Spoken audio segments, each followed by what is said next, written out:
will, Miss Pussy. It's exactly what I had in mind. And take him to the slaughterhouse, boys. अगर बिना गलती के भी किसी निर्दोष को मार दिया जाए तो क्या बदला लेने के लिए वो फिर से वापस आ सकता है? क्या मौत के बाद की लाइफ मुमकिन है? ये आज की इस कहानी में आपको पता चलेगा। मूवी की शुरुआत होती है एक प्रोफेसर से जो कि अमेरिकन सिविल वॉर के ऊपर स्टूडेंट को पढ़ा रहा था, लेकिन स्टूडेंट उनकी बातों पर ध्यान नहीं दे रहे थे। एक स्टूडेंट तो यहाँ पर उस प्रोफेसर के कंप्यूटर को हैक करके गलत तरीके के पिक्चर्स को डिस्प्ले कर रहा था। उसी समय फिर क्लास के खत्म होने की बेल बजती है और टीचर उन स्टूडेंट को कोई सजा नहीं दे पाता है।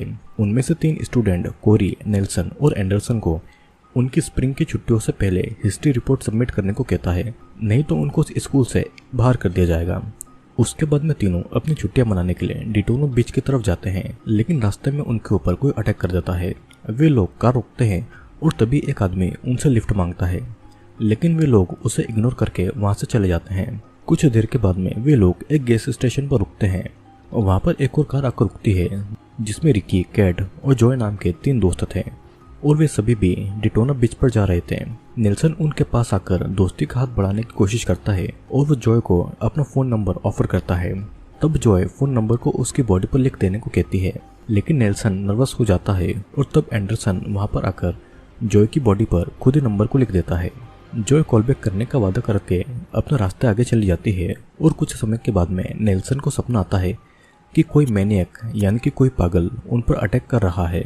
वो डरकर अपनी नींद से उठता है कि क्या पता यही सपना आने वाली मुसीबत का संकेत हो। एंडरसन उसे शांत करता है और वे सभी ये नोटिस करते हैं कि डेटोना बीच के लिए वे सभी अपना रास्ता भटक चुके हैं। तब वे लोग एक शॉर्टकट रास्ते से आगे बढ़ते हैं। आगे वे लोग प्रेजेंट वैली नाम के एक गाँव तक पहुँचते हैं और उस समय उस गाँव में एक सेरेमनी हो रही थी जिसका नाम था गर्ट्स एंड गुरी। टाउन के मेयर बकमैन आकर उनका वेलकम करता है और उसी समय वहां पर रिकी, कैट और जॉय और एक कपल लेज और मेलकोन उसी गांव में आते हैं। वे सब भी अपने रास्ते से भटककर इस गांव में आ गए थे। उस फेस्टिवल के लिए टाउन का मेयर उनको फ्री में वहीं पर रहने और खाने के लिए ऑफर करता है। वे सब भी इस बात को मान जाते हैं और लेज और मेलकन को होटल स्टाफ का एटीट्यूड कुछ ठीक नहीं लग रहा था, लेकिन वो इस बात को इग्नोर कर देते हैं। दूसरी तरफ कोरी, नेल्सन और एंडरसन टाउन की खूबसूरत लड़कियों के साथ में टाइम स्पेंड कर रहे थे। वे सभी ये डिसाइड करते हैं कि वे अब डिटोना बीच नहीं जाएंगे। यहाँ पर बकमैन और उसका बेटा डिसाइड करता है कि वे लोग किस विजिटर को अपने पास में रखेंगे। बकमैन के एक बेटे के अनुसार केट को हार्पर के हवाले कर देना चाहिए। हार्पर भी केट से मिलने गया था और केट तो पहली नजर में हार्पर को पसंद कर लेती है। केट हार्पर के साथ में लेक देखने के लिए जाती है और जाने से पहले रिकी केट को अपनी चेन देता है। इधर टाउन की एक ग्रैनी सबके लिए नींबू पानी लाती है और केट और हार्पर भी टाउन की दूसरी जगह पर टाइम स्पेंड कर रहे थे।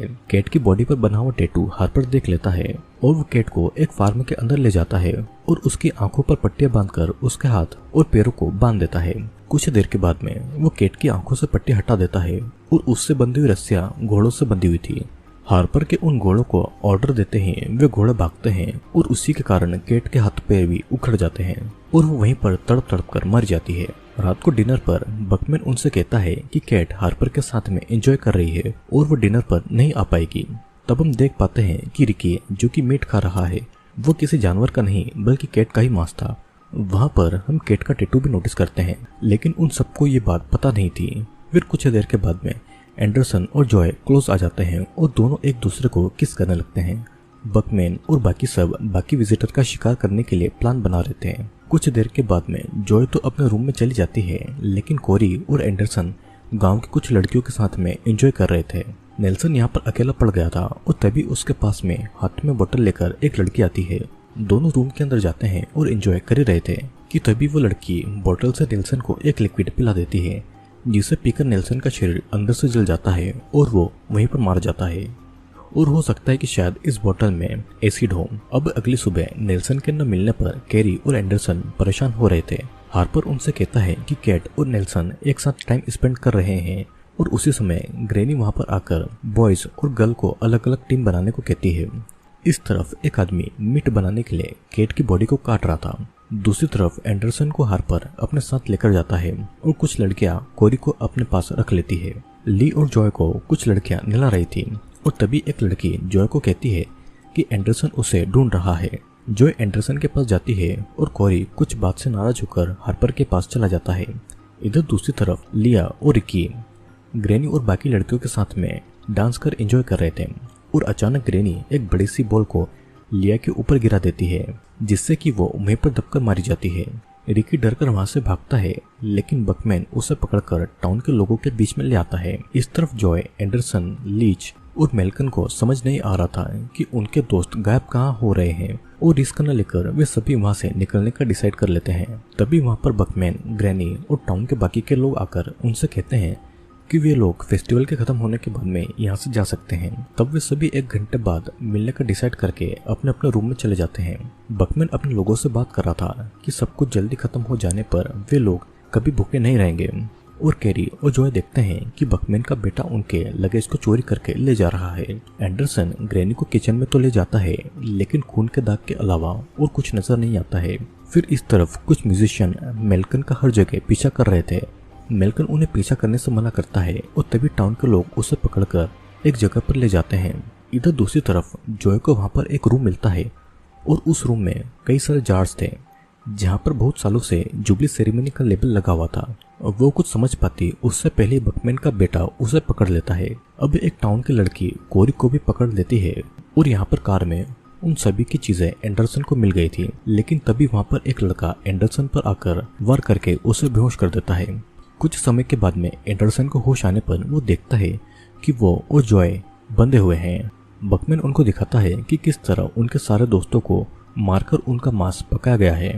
बकमैन एंडरसन को एक चांस देता है कि अगर वो जॉय को आज़ाद कर पाए तो वो दोनों वहां से जा सकते हैं।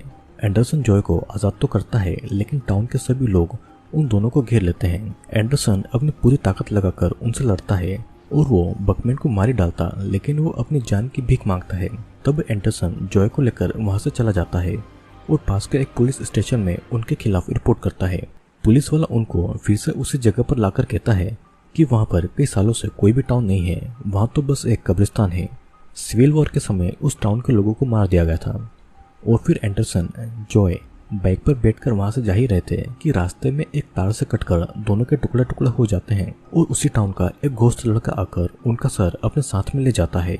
और इसी के साथ में ये मूवी यही प्रिंट होती है। दोस्तों, सिविल वॉर के समय प्रेजेंट वैली गांव के लोगों को बिना कारण के मार दिया गया था और इसीलिए गांव के लोगों को मुक्ति नहीं मिली थी। और हर साल फेस्टिवल के समय उस गांव में जो कोई भी आता है वो उनसे बदला लेने के लिए उनका मांस खाकर खुद की आत्मा को शांत करते हैं। और इसीलिए जॉय को एक रूम में बहुत सालों से हो रहे फेस्टिवल के जार मिलते हैं, जिनके अंदर हर साल शिकार किए गए हुए लोगों के मांस के टुकड़े थे। उनकी आत्मा कभी भी शांत नहीं होगी और इसीलिए मूवी के लास्ट में जॉय और एंडरसन भी उन्हीं के हाथों मारे गए थे। दोस्तों, मैं आशा करता हूँ कि आपको हर बार की तरह ये वीडियो जरूर पसंद आया होगा। वीडियो पसंद आया हो तो वीडियो को लाइक और चैनल को सब्सक्राइब जरूर कर देना और मैं आपसे मिलूंगा अगले वीडियो में।